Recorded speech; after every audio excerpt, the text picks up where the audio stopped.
నేను తీరుస్తాను. నాకు ఒక సందేశము. శంకర, నీ సందేశం ఏమిటి? నీకేమి కావాలి? కోరుకోస్తాను మహాతల్లి. ఈ శంకరుడు ఏమడుగుతున్నాడు? శ్రీ సోళము, శంఖము, కత్తి, కమండలము, విభూతి, మూడక నేత్రము నాకిస్తాను అంటే కామం తీరుస్తాను, నిన్ను పొందుతాను అనగానే మహాతల్లి కామంలో మునిగిపోయి శంకరుడు ఏమడుగుతున్నాడు? దానుకోలేకుండా ఉంటున్న వస్తువులన్నీ కూడా శంకరుడికి దారమోస్తున్నదో ఉన్నా. శంకర, నీ కోరిక తీర్చాను.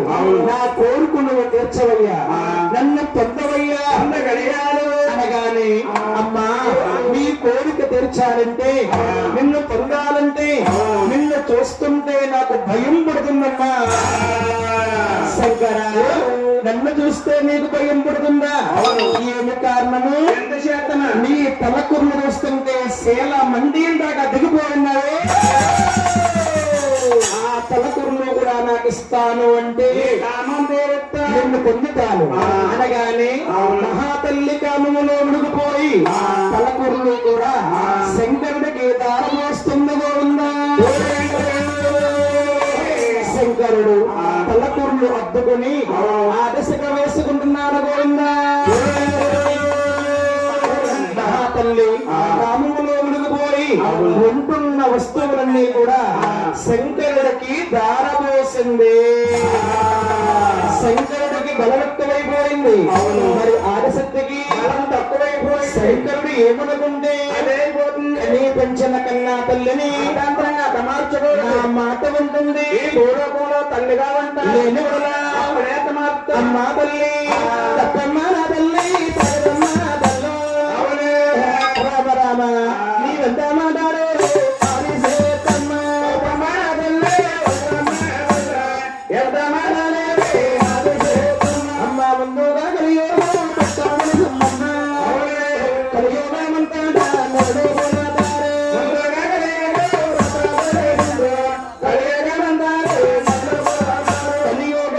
మానవులు కూడా ఇదే విధముగా తల్లిని కామం తీర్చమంటారు. తప్పమ్మ నా ఉంటున్న వస్తువులన్నీ విడ చేసుకుని నా కోరిక తీర్చడానికి నిన్ను పిండాలేస్తున్నావు. అఖండమైన పాములతో తల్లివేస్తుంది.